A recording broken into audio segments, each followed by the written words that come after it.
in. Thank y'all for tuning in. Before I get Miss Good and Plenty in here, aka Marcy Smiles, the comedian. She funny, she cool.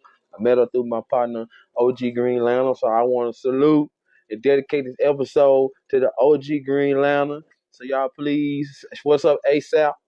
So y'all please share this to somebody that you know what I mean, that you, my vision. Share this to somebody that you're cool with, you know what I mean? I want to make this a very cool episode, laughable, and now I'm coming, Miss Good and Plenty, to get you. I ain't shared this yet, so I'm finna share it. Let me come and get Miss Good. Matter of fact, hold on, Miss Good and Plenty. Let me share this. Let me share this one a couple more times right quick, cause when I get with you, I don't want to move. Hold on. Let me share. Let me share. All right, y'all, you know what I'm saying? Let me share. And then I'm coming for you. It's good and plenty. Super cool. Chef, I see you too, my brother Chef. I see my brother Chef, you know what I mean, in the house. Chef of Museums, you know what I mean, museums. You know what I'm saying? Okay, hold on. I'm coming. Here I come. Okay. Now, here I come. Holler at my partner, my new friend. Plug in. We talk about comedian stuff. You know what I mean? Talking about the comedian. Stand up. Bookworm, what's up, Bookworm? You know what I'm saying? Yo! What's going on? let me move this back a little bit. Yo! What's going on, man? Oh man, what's the deal? How you doing? It is great to meet you. It's great to meet you, Miss Marcy. Oh, no, Marcy. That's right, Marcy. Yes, You know, Marcy. nice to meet you too. Nice to meet you too. Yes, you know what I'm saying? And yes, You know, before we get started, I come wrote on. it in the comments, but just like you said, shout out to OG Green Lantern for even connecting us. Mm-hmm. Me and even though I never met OG Green Lantern, we've been friends on this platform forever. And Yes. he supported me from I don't even know, for we've been following each other for years.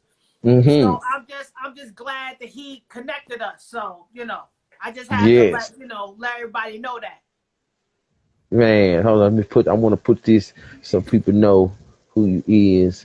I'm gonna put this in the bottom, and for everybody that's tuning in now or later, this is Miss Marcy Smiles, aka Good and Plenty. Hold on, Good _in_ Plenty. You Yes, know what I'm yes. saying? And don't leave Also, out the 602, because and that's because that's my height. A lot of people don't realize I'm 6'2". oh, I didn't know that. Well, I mean, Yeah, I saw that, but that's why the numbers are there, baby. 602. I'm 6'2". Yeah. hey, OG, he told me so much about you and just how cool your attitude was, and just how much. Let me put this right here. Wow. Okay. And shout out to everybody that's tuning in. Thank y'all for coming. You know what I'm saying? This is Miss Marcy Smiles. Good_in_ Plenty 602. You can find her on TikTok at Laugh With Me 602. You know what I'm saying? Comedian from the Bronx, from the BX. You know what I'm saying? NY. You know what I mean? And I know her now because of a friend of hers who is a friend of mine. Just the same thing you said, we met a few years back, and we ain't never shook hands, but right here we have been like, he definitely somebody ain't never lied to me, you know what I mean? Right. And you know, anybody that he tell me about, they always end up super cool. And he's like, yo, man, he was like, I know this lady, she's a comedian, she's crazy, outspoken, she don't play no game, she's so funny, she cool. Like, he just kept on, and then it hit me. I was like, OG, I want you to introduce me to her. I want to talk to her immediately. You know what I'm saying? All right. And shot the message, and then you sent back right quick, Right. and it was like, yo, like, cause when your birthday? Oh, it's in August. I'm a Virgo, August 30th. But again, Sep- once he asked me to do the connection, it was a done deal. It was just a matter of time. It was a matter of when yeah, I could get it together. Because again, I was like, if he said you cool, then I knew you was cool. yeah, cause I like when I heard your birthday, and I'm like, hold on, I'm September the 10th. Oh, she's a Virgo too. Oh, Hey okay. Virgo, All right, hey Virgo Nation. Virgo, Virgo Virgo Nation in Nation. the We every day, all day. You know what I'm saying? room. Virgo So, Nation, you already know. so, I was interested, and I went back and I looked at some of your, you know what I'm saying, some of the interviews you done and some of the previous work, the videos and stuff that you show. And I went to, you know what I mean, I noticed how easily, I don't want to say easily because I know it took work, but it's like now I can see the comfortability that you have standing up there. You know what I'm saying? So I'm gonna start out. I was gonna first. My first question would always be, how you doing and blah blah blah. But we already went through that. So we know where you're from. What was your intro for the love of comedy? Like, what made comedy wanted to be your profession? Period. Okay, so I always love to make people laugh. That's just Mm-hmm. I just always enjoyed it. So when I started in comedy, I started doing skits. I Mm-hmm. started doing skits on here and skits on TikTok. So I have a grandmother that I play. I have a man that I play. I have a little girl named Brisha. She bad as hell. Like I like developed all of these characters from doing skits, Mm-hmm. and I was doing that for some years. And that's how people originally know me, from my skits.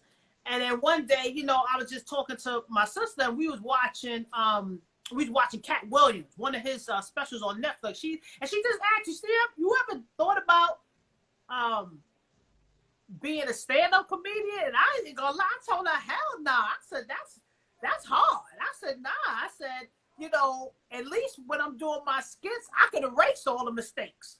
You Yeah. know, I can go back and I can edit, and I put out what I want people to see. I said, but man, if I go up on that stage, I said they gonna see it, everything, all the mistakes if I make a mistake. So she was just like, well, you should think about it. You like making people laugh. You should think about it. So, and it's funny because I went and I actually said, you know what, I'm gonna do it. And when I started to do it, next the COVID hit and shut Mm-hmm. everything down. So Mm-hmm. I did like a few open mics, and I had got on stage, and I was just like, oh, this is all right. I kind of like this. I like the spontaneousness of it. Yeah. And then COVID hit, so everything got shut down. But I said, once COVID is over, I'm gonna go full fledged. I'm gonna go hard in them streets, and that's what I've been doing. Okay. Okay. Oh, the comedy that you bring out, what do you think is different from when you want? Like, what's different about your comedy? Because I know everybody ain't the same. You know what I mean? So, like, what's Marcy Smiles about when she touched the mic? Oh man, you're gonna get you gonna get some dancing. You gonna get some spontaneousness. I may pull you into the joke, but the one thing I will say Mm-hmm. that I'm different from other people, like, and I've been on shows with different comedians. If I make you a part of the joke, I'm not making you a part of the joke where you're gonna leave the show feeling bad. That's not what I'm about. I'm gonna pull you into the show, and you're gonna be laughing right along with me. You understand what I'm saying? So, you never really know what I'm gonna give you up there, because I'm gonna do a little dancing, I'm gonna do a little rapping, you Mm-hmm. know. And I just think my style is different because once I get on that stage, I command the stage. Like everybody tells me, it's your energy when you on the stage. It's your energy. It's that you command the stage. Like Everybody tells me that. So I think that's the little thing that I have different than any other comedian. Okay.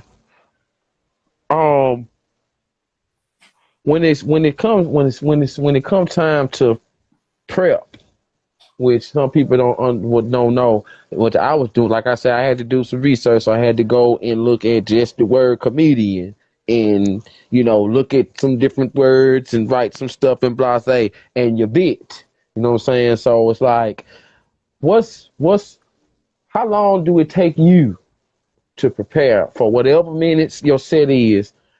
You know, when you find out it's going to be on Wednesday, so you prepare on, what I'm saying, you might prepare whatever. When it comes to that Tuesday, that day before that day, how long do it take you to prepare your bit or your scheme or your joke, your punchline? How long do it take you particularly? You know What's your what? And again, that answer could be different from everybody, but I'm just gonna say for me, mm-hmm. it feels like I never stop preparing. And that's just real talk, because my mind is always going.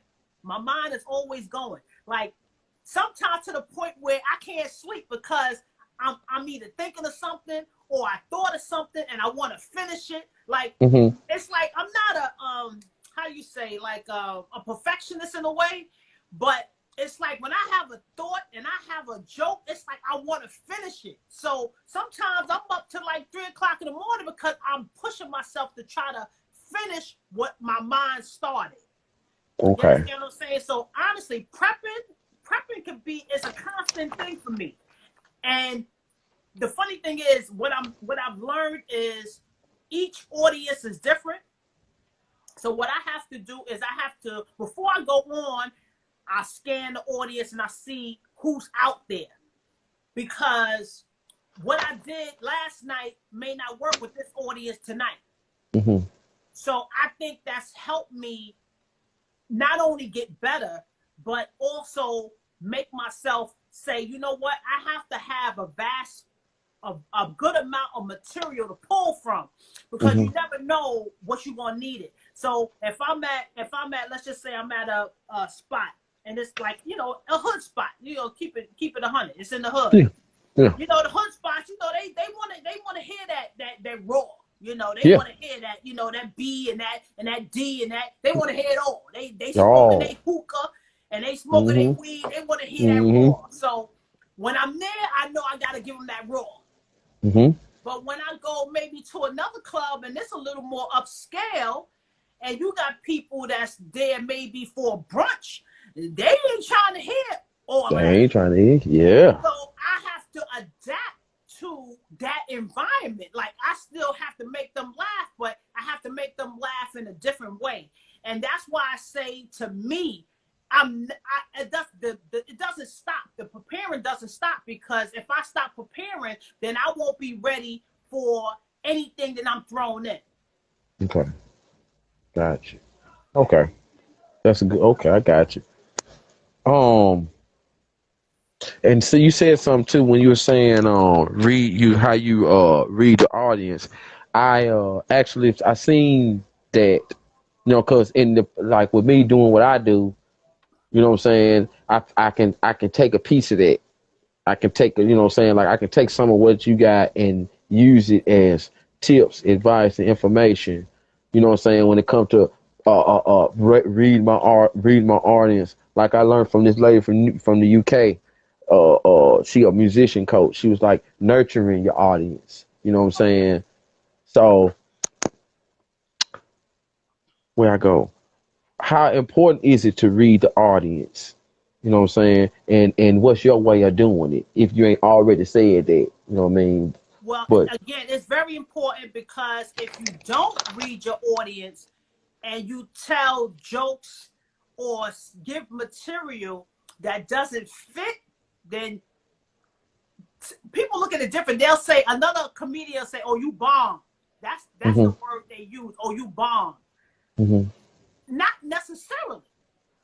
You didn't have the right material for that audience. So they would say that you bombed. I would tell them, well, next time, try to see if you can before you go on, if you could just scan the audience, that's what I would tell a person. And I would hope somebody would tell me that. Don't necessarily say tell a person that they bombed, because that's not necessarily what it is. Not to say that they jokes weren't funny. It just wasn't for that particular audience. Okay.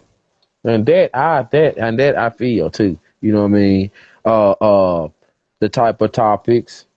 But just like you, I watched a little bit of your podcast the other day with the guy that was talking, and I was talking about how what the hell is his name? He said something disrespectful about Nas or some nonsense or whatever. I was watching that podcast a little bit and stuff like that. So it's similar to what you have to do. You know, people say, "Oh, podcast." No, podcast. No, you. This is something that you do. This is serious. So you were not gonna ask me the same questions necessarily that you asked him, because we're on two different totally levels and different areas. You understand what I'm saying? So just like how you got to do your homework constantly. So, but when you know that you're gonna have a guest, people probably don't even realize how much work it takes for you to prepare to do what you got to do. Yes, man. You're not just sitting there talking crap. You had to prepare, right? Yes. Yes. Yes. Yes. Yes. You know what I'm saying? Like, yes, because I consider myself a people person. You know what I mean? And I ain't never had a problem with just talking to somebody. Like when you say what, and I'm gonna tell you what initiated. When you call me country, when I said I mean what you, when you said that. Oh no, you like how we would say it, like you country, like you gotta say it 2 times. That's how country. That's how country your ass is. Like you country. Ain't no need. Listen, ain't no need to lie. Cause when I heard you talk, you said me. Yeah. Then you got that little country swagger. I said, oh yeah, country. See, and that's what do it right there. Hey, you from that? You my friend, you my buddy. I love it. Like I love that. You know what I'm saying? Oh man, where you from again? Alabama. Ooh, okay. Yes, okay. Alabama. I'm down here. At least it ain't Louisiana. They voted to keep slavery. Well, they said they voted to keep the convicts as they have to work for free. Lord. Oh man, hey. That's a whole nother thing right there. Oh man, let's see. Oh, see, I knew this was gonna happen. I like to get to laugh and have a good time. I forgot where I was at. Okay, here we go. Let me just hit you with this one right here. How did you feel your first time on stage? Like, what was that like for you? I was scared. Hold on, I'm just trying to see. Nobody's asking no questions, like because I can't multitask. I'm just gonna keep it real with you. I'm sorry. OG Green did. I had an independent. He said, "Do you enjoy dismantling hecklers?" Okay, now I'm gonna ask you, because I'm gonna be honest with you. I did this the one time because I don't really do lives too much. Hold on. But when I did it, the multitasking. What's up, Christine? Hold on. The multitasking, it got to be too much for me, because then I had to put my glasses on to read the doggone thing. But if you want to shout out the questions, I don't have no problem with answering. Oh, I got you. Whatever somebody want to ask me, that's what I'm here for. It is. I got you. Yeah, so you just sit back chill. I don't mind that, but then I had to stop. I had to put my glasses on. No, I got you. Listen. Hey. Listen. Southern hospitality. Southern hospitality. That's what's up. That's what's up. Okay, so what did he ask me? He asked, Marcy Smile, do you enjoy dismantling hecklers? You know what? Okay, so I'm gonna say, thank goodness. So far in my short comedy career, I've only had 2. One of them, honestly, I think she was high. I had a little clip. I put a little clip of it on my page, because I just couldn't believe, like, I don't know if she was howling. I don't know what her problem is, but I think she was high, because I saw the club promoter. He was about to put her out. But I just told her, sis, calm down. Let me finish this joke. Calm down. Calm down. Because She was like, oh, she kept, I mean, howling. But another one I had, it was this guy. You know what? The funny thing is the audience shut him up for me. The audience was like, yo, shut up. Let her finish her jokes. So the audience shut him down. So thank goodness I haven't had that interaction where I had to go back and forth with a person. And honestly, you never know what'll happen. But I don't, you know what it is? I don't really tell a lot of political jokes. I don't tell a lot of political jokes, and I stay away from religion. So I'm gonna be honest with you. I don't really. A lot of my joke content is not controversial in a way. I talk about myself. I talk about my height. I talk about, you know, the fact that I got a mustache. I talk about different things about me and my life. So, you know, it's not controversial. So I tend to stay away from religion and politics. And don't get me wrong. I'll throw a little politic thing in there once in a while. You know, you got to be paying attention. But I throw it in there once in a while. But not to the point where I've had somebody want to, you know, go back and forth with me. So, you know, like I said, you never know. It can happen, you know, tomorrow. You know, I don't know. But it has not happened to this date. Like I said, the one lady, the howler, she kind of calmed down. And then the guy, the audience shut him down. They was like, listen, shut up. We want to hear her. We ain't paid to hear you. They shut him down. Okay, and on top of that question right there, to add to it, on the answer you gave, to add to that, what's an important thing to remember when telling jokes? You know what I'm saying? Like, what's one tip that you could give a beginner, or, you know, somebody who might have not had 2 or 3 good sets, and they might be missing something, and they ask you for advice and say, that's an excellent question. That's an excellent question. Wow. Okay. That's an excellent question. Okay. So the one thing I will say, your joke has to make sense. So, okay. So I can say, well, you know, my dog did something and it made me laugh. But if I'm telling a joke about what my dog did, how my dog did it, the end result should make sense, because if it doesn't make sense, you're not going to get a laugh. So I would tell somebody who's starting out that the jokes have to make sense. And I will also tell them, again, I carry around a notebook with me. I'm old school. My niece gets on me all the time. Oh, auntie, you got the notes thing in your phone. You got something in your phone where you can just type in a note. Listen, I carry a notebook. I'm with you. I beat you. I beat you. I carry a notebook around with me. I got like a few of these all around the house. Because I'm tell you, like, I'm in the bathroom. Maybe I'm upstairs in the bathroom. I think of something. Oh, let me hurry up and write that down, because I'll forget. So I hurry up and write that down. I got a notebook upstairs. I keep a notebook down here with me. I'm in the kitchen. Like, I got a few of these around the house. I got one in my car. I keep one in my bag. So I would also tell people, listen, when you have a thought, write it down. Maybe the whole thing won't come to you right then and there, but just write the thought down, because I'm telling you, it's happened to me. I thought of something and I didn't write it down, and I forgot, and I was so mad because I couldn't remember. And listen, you're a little older. I'm a little older. You understand what I'm saying? I need to write stuff down. And worst if I don't have a notebook, I'll record it in my phone. I record the thought. So I would tell people, listen, there's nothing wrong with getting a notebook, trying to write your joke out from beginning to end. If it don't work, rip the paper up, start it again. So that's what I do. I try to write my jokes out, and I try to say them. And but again, it has to make sense. Also, I would tell people, go to open mics. Every city, usually comedy club, they have open mics, and open mics are specifically for people who are thinking about being comedians. Open mics are for, and again, for people who are doing it, because guess what? There's new material we want to try out, and the open mic is perfect to try out new material.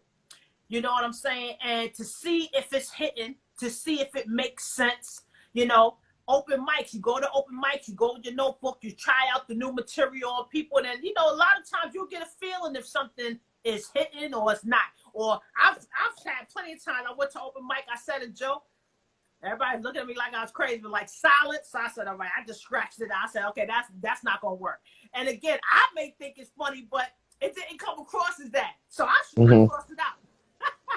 I just started something else, you know. But that was an excellent question. I would definitely tell someone who wanted to get into comedy.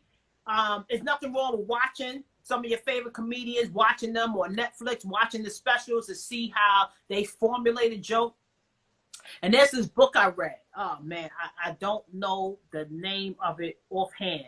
It was an excellent book on starting this comedy thing. I mean, it gives you exercises and stuff. When I find the name of it, I will inbox it to you, because I don't know it right now. But that's an excellent book for anybody who wants to start comedy, to read that book. Okay. Yo, and like OG just said, like that was a dope answer, like how you put that together. So I'm glad you thought that was a good question. Oh, you know no, what I that mean? was excellent. Yes, it was excellent. Yes. Because like I'm taking what I'm doing is I'm taking bits and pieces of these answers that you're giving me and adding it to my, like, so how can I make cooks better at audience, material, how to take notes, Okay. to start to, like, I got a bag that I take with me everywhere, and I have my notebook in there. Sometimes I be at work, like for this right here, I was at work, leaned on my little counter, right? And like, okay, I think this would be cool to ask her. So it's like, even though I got so much little stuff, I'm picking things out of here to ask you, because I don't want to ask you the same. One thing about me, I like to be, I go listen to what I can listen to of what I can find of you, and I don't want to ask you some of the same stuff that other folks ask you. And if I can't find no way around it, I'll reword it, restructure it, and redirect it, and get you to, you know what I'm saying? And, you know, just give me the best answer you can, because, you know, you're the one that's in the field doing it. You know what I'm saying? So, so, I get this question because I seen you talking about it before. I heard you talking about it on an audio that I found on YouTube, and I also seen you talk about it some on this other lady's interview with this other lady that you did. How do you separate yourself from social media? Because even though you be on it, you don't be on it. You know what I'm saying? So like, how do you use and separate yourself from social media? Because you made a comment, I gotta throw this in for you answer.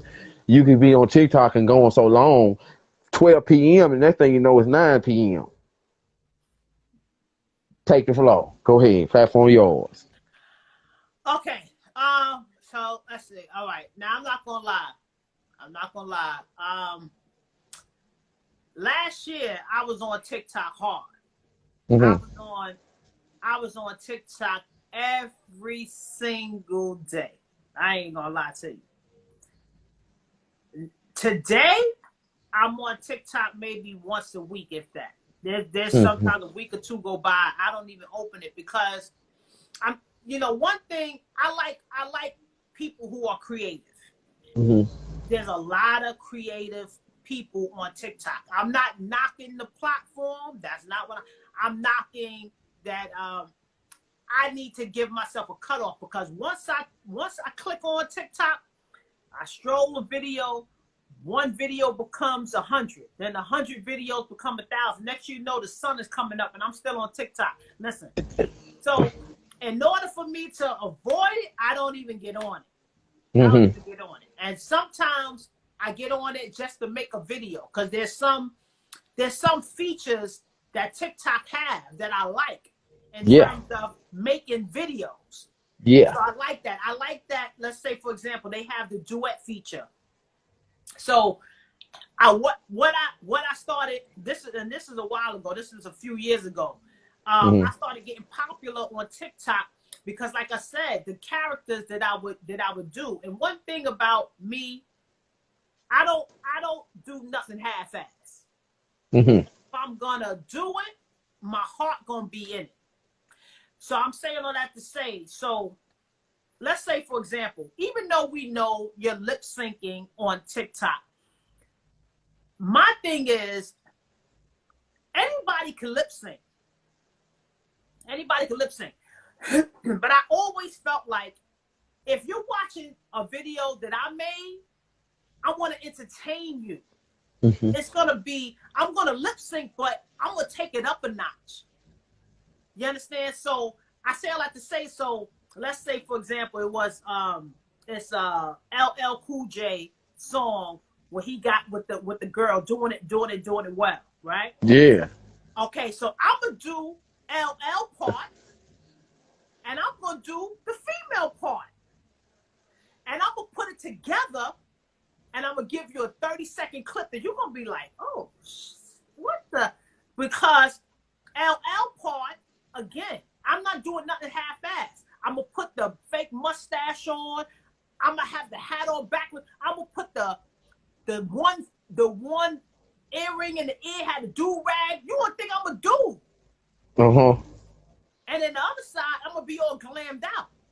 But I'm giving you two different, because my thing is, I'm an entertainer. See, people can say, you know, and feel how they want, but me, I'm an entertainer. I like to entertain people. So whether, because people can say what they want, but guess what? Let Tyler Perry call me and ask me if I could play a man or play a grandmother, if I could play a bum in the street. I'll be the best bum he probably ever had. Uh-huh. Because guess what? Whatever that role called for, I'm going to give it my all. So that's how I actually started getting popular on TikTok. I would do the man role so good that I started putting videos out just dressed like a man. Like Tank and all that. Now, I'm not going to lie. This is where it got a little like, I'm like, all right now. I had to stop it. Uh-huh. Because I started getting women inboxing me, asking me out. Now, you ain't hear what I said. You ain't hear me. On TikTok, listen to what I'm saying now. So, there's this one particular video I did of Tank. I was dressed like a guy. I had the do-rag on. I had the fake mustache. And I would use the pencil to draw my mustache on and everything. And I, you know, again, my mannerisms, everything, because I'm acting the part. This is Tank. I'm acting the part. So I had women inboxing me, asking me out. I made another video saying, listen, I'm a female. I was just playing that part. So that video garnered a lot of attention to the point where, again, but like I said, now you have, and this is about 2 years ago. Now you have all kind of people on TikTok. You got transgenders, you got all of that, and that's wonderful. Yeah. But this is before all of that. All that. This was before all of that. You understand what I'm saying? So I had to let them know. Listen, I'm a woman. I'm all woman. And no, we cannot go out.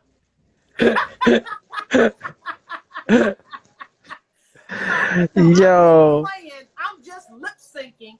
I'm just taking my lip syncing to another level. That's all. Okay. That was a crazy story because I remember you telling that story on the other show, and I was like, yo, I bet I'm going to run into that story. I knew I would too.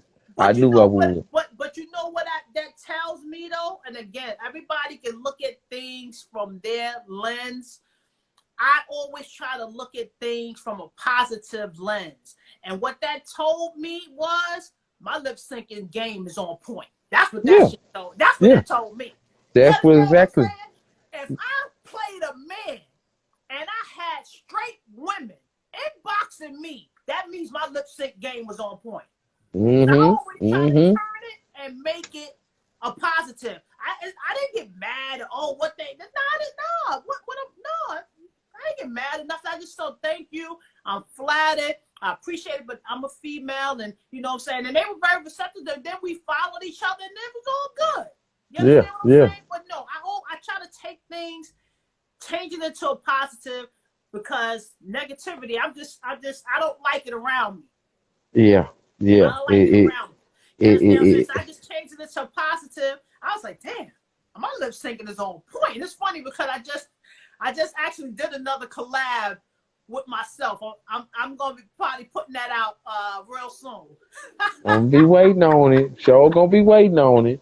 Uh, OG got a question for you. He said, "Do you write specific routines, or do you write down jokes and do a on the fly show based on an outline of your jokes?" No, I always write. Okay. I write my own jokes. Um, I've written all my own material, all my own jokes.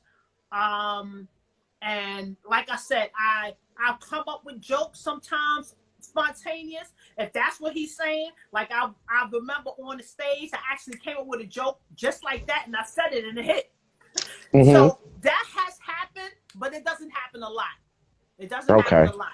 So, and also things happen sometimes spontaneous where I'll just make a joke, like something right then and there, like somebody drop a glass or somebody yell out something. I'll make a joke right then and there out of it. And then when I finish that, I'll go back to my written material. Okay. But for Hmm. the most part, no, I write my own jokes. Okay. And how long I you don't been have the doing? money. I don't have the money to pay somebody to write nothing for me right now. So, so I ain't got no choice. I got to write everything myself, and I don't have no money for a writer yet. Two. Here go two quick questions. I can put them together. How long have you been doing stand up again? And can you tell has there ever been a time you can tell you look at like you see a comedian doing something and you can tell that they probably didn't do that, like that's not original. Like, have you ever been around a not original comedian? You know, and you might not say nothing. You just like to yourself, like, I know. You think nobody don't know, but I know. You know what I mean? You know what? No, actually, Okay. I haven't been around that. I think that, you know what I think that's about. I think because we're in the era where everybody's recording. Mm. Everybody's recording. I think that if a person is going to do a joke or do something where he got or she got from somebody else, not only are they potentially messing with their career, it can just be catastrophic because it's too much that's being videotaped now. So you won't Right. be able to escape it. So I think people know that, and I think people are just working and grinding, and they just have their own original jokes because Mhm. too much is being taped. You can't escape that. Like you say somebody else joke, and then somebody records that. How are you going to say that you didn't do it? You understand what I'm saying? So I haven't Mhm. run into that. And I'm sorry, what was the other question? How long have you been? I heard you earlier say, Oh, how long have I been short doing stand career. up? Right. So I tell you, I was doing skit comedy from like 2017. I actually started doing stand up from 2019, the right beginning of COVID. Then when COVID stopped, I started again. So what you want to Hmm. say, 2020? Mm. Okay. Yeah. So So it hasn't been a long stand up career. No. so with that being said, and I can go right to the next one. So I'm glad I did it like this. What was one of the first things that you learned once you hit the stage and it started being regular for you? And like you going, you know what I'm saying? What's one thing that you learned that stuck with you even to this point? You know what? I realized that when I go on stage, I don't take it for granted. I don't take it for granted. I realize that when I'm on stage, thousands of people that could be standing where I'm standing. Hmm. So I think the fact that I take it and I look at it like that, I'm like, I don't take it for granted. So when I get up there, I'm gonna show my hind part. Mm-hmm. Meaning I'm gonna give it all I got, because it could be so many other people that could be in my place. Right. So I think that's helped me just keep my energy, because I really don't take it for granted. I don't take it for granted. Hmm.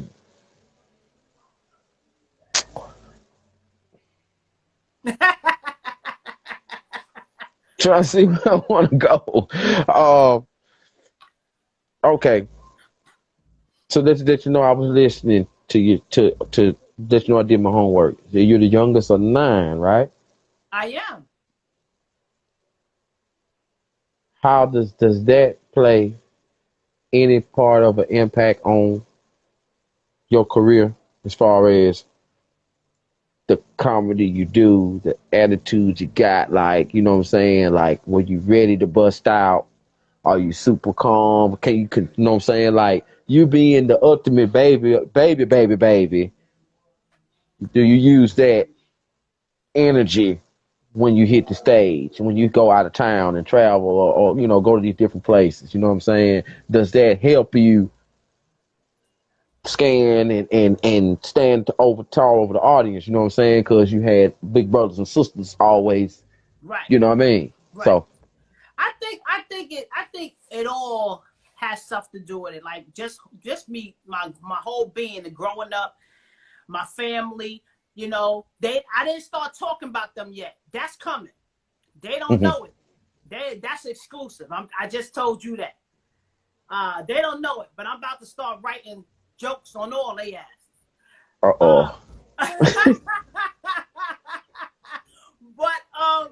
but I think it all has to do, not even just being a comedian, just who I am, just the making of me as a person, as a human being. Like it all has to do with my family, with my upbringing, with my brothers and sisters, with, you know what I'm saying, that, from playing basketball. Like everything has to do with who I am.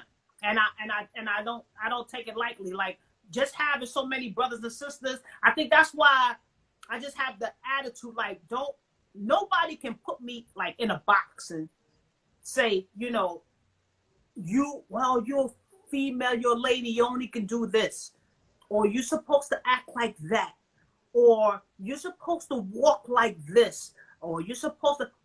Nobody can put me in a box. I had too many influences in my life. My family always encouraged me that whatever it is that you want to do and you're good at, as long as it's legal, as long as you ain't Mhm. hurting nobody, we give you the go ahead and we gonna support you. Period. Mhm.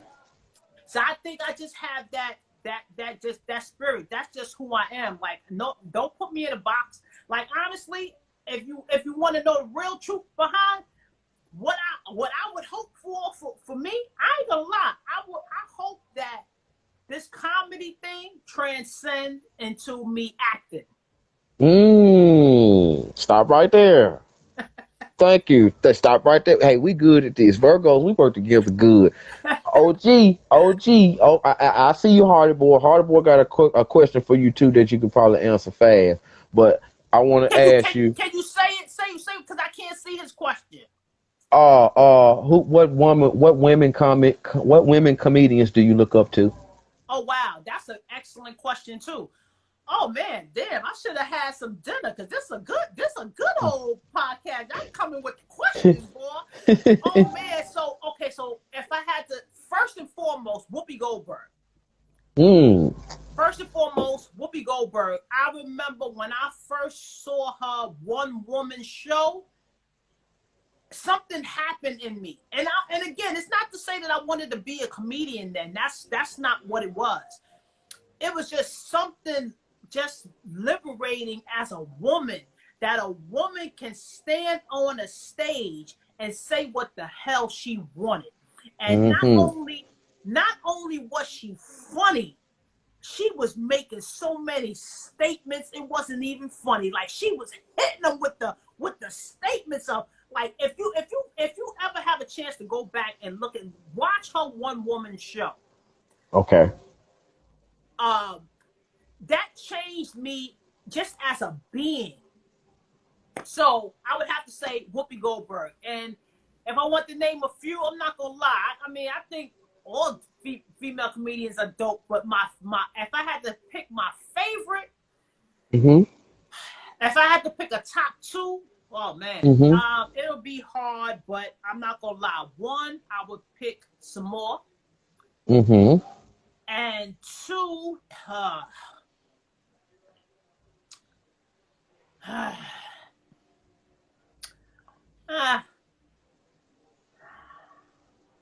you know what? I'm gonna leave it at Whoopi Goldberg.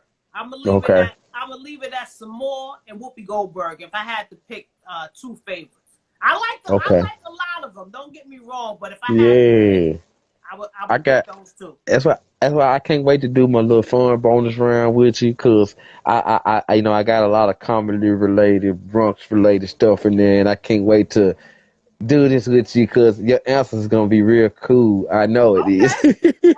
I can't wait. And Tayo0607 said, "Love you, corny gay, aka Marcy Smiles." They send love to you. Wait, what was the name? Tayo0607. Oh, okay.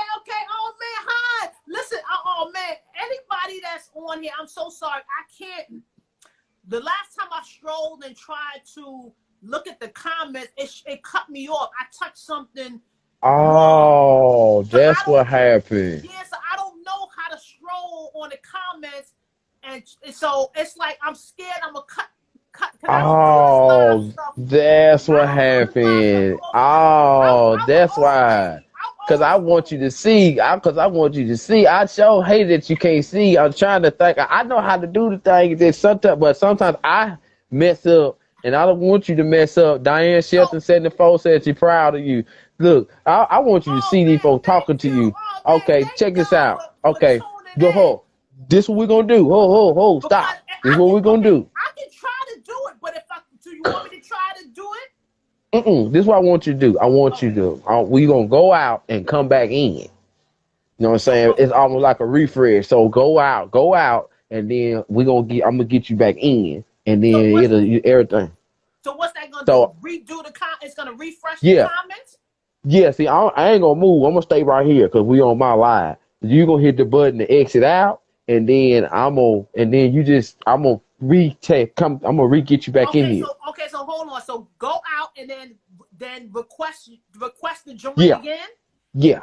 And then wait for you to accept me. Yeah, and I'm gonna accept you right then, and it should pop right back up, and you should be able to see everything. I know y'all laughing like it's a damn shame. But listen, I didn't say I was good at. I didn't say I was good at everything. This fun. Listen, this fun. I'll still be learning stuff. Y'all gotta bear with me. All right, so I'm gonna exit out and then I'm gonna come back in. Yeah. All right. So don't y'all go nowhere. She coming right back. You can see it. See it? Yeah. Okay. Y'all stay right there. We trying to get the comments right so she can see y'all saying the nice stuff to her. So y'all stay right there. She coming right back. Shout out to Tayo0607. Shout out to Diane Shelton, OG, Hardy Boy, y'all.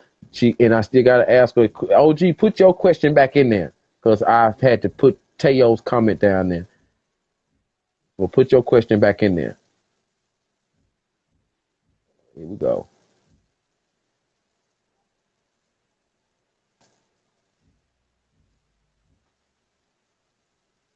Get Marcy back in here, y'all. You know what I'm saying? And she should be able to see. Can't wait to do this. Okay, well, there we go. Can you see him now? Okay, so Marcy's, hi, how are you? There you go. Okay, so that's so far, okay. Yeah. Okay, so far that's what I see. Okay. Okay, good. Now we in there. All right. Okay. OG had a question. I told him to type it back in there, but I think he asked as far as in the future, or if you had a chance to, if it came to you, would you be wanting to be a writer, actor, or like write for a series or a sitcom? Like if that came up, something, would you want to do that? Would that be in the future? Oh, that would all be dope. Like I don't, even though I said I would love to be an actor, But the work behind the camera, that would be dope. Like anything that involves being creative, I think I would Mm-hmm. like. I think I would like. And get a check for it? Hell yeah. Yes. Get that bread. You Yes. already know. Yes. Uh, here go a good one for you. When it comes to women in comedy, what do you think is one of the toughest obstacles for a woman stand-up comedian or just a woman in comedy period, especially these days now? And you know what I'm saying, the road you done went through, what do you think personally is one of the obstacles that women constantly have to jump through, break through, punch in the face? You know what I mean? Right. Well, I think future queen of comedy. Oh, thank you, Tay. I appreciate you. You know I'm putting it up there. I appreciate you. Um, you know what? I think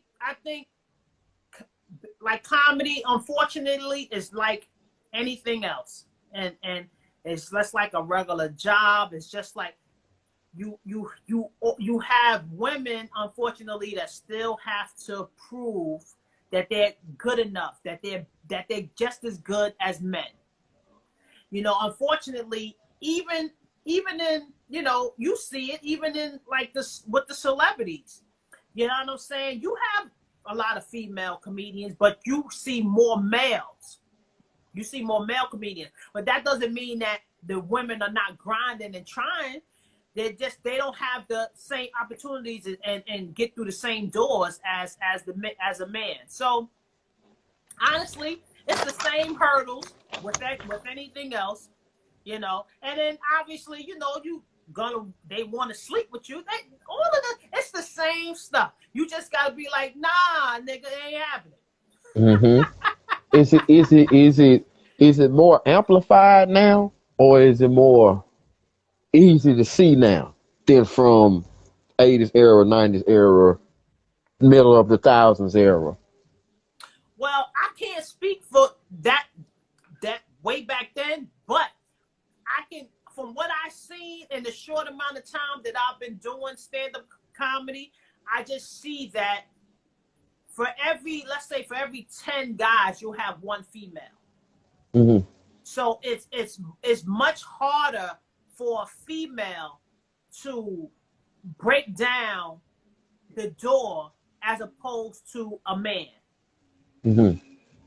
Okay. And like I said, it's not being a comedian and being in the comedy thing. It's no different than the regular world. And and also as a female, you gotta, to me, you have to be like 10 times better than that guy. Like you have to be up here, even though he might be mediocre. You gotta be up here if you want to get seen. Okay. Mm. How has the comedian life or the art form, has it been, what are the difficult parts as far as has there been any drawbacks or setbacks? Okay, so the drawback is, I'm just gonna keep it 100 with you. The drawback is when you're a beginning comedian, you're not paid. Mm. See, a lot of people think that you are getting paid for a lot of your shows. I'm gonna just keep it again, because I'm here to I keep it real. I don't pull no punches. And my thing Hmm. is, if I'm going lie, why even mention it? I just recently started getting paid from doing Hmm. shows. When I first started, it's a given in the comedy thing. It's like you kind of gotta work your way up to getting paid. See, a lot of people don't know that. Hmm. Like, how can I explain? Like, basically, bottom line is you doing shows for free. You're doing shows for free. It's like you have to how can I say? Like, you got to get like a certain accreditation. Like, Okay. it's like you have to put that work in to let clubs know, okay, I'm worth getting paid now. You know what I'm Yeah. saying? Like, you have to really put that work in. Yeah. So a lot of people don't realize that, nor do a lot of people know that in the beginning, you out there and you hustling, you grinding because you're trying to get your name out there. You trying to just let people know that you're funny. And you also have to let these promoters, these comedy promoters, they have to, in order for them to put you on one of their shows, they have to see you perform, and they have to feel that you're also funny. Because if they don't, they're not going to put you on their show. So I just actually started getting paid from doing shows, but that wasn't you know, show Marcy Smile Marcy money. Smile the bread. Listen, girl, I'm telling you, I'm just keeping it real. Especially the comedy club promoters. But you got to understand, they estimate in New York City alone, they estimate approximately there are 9,000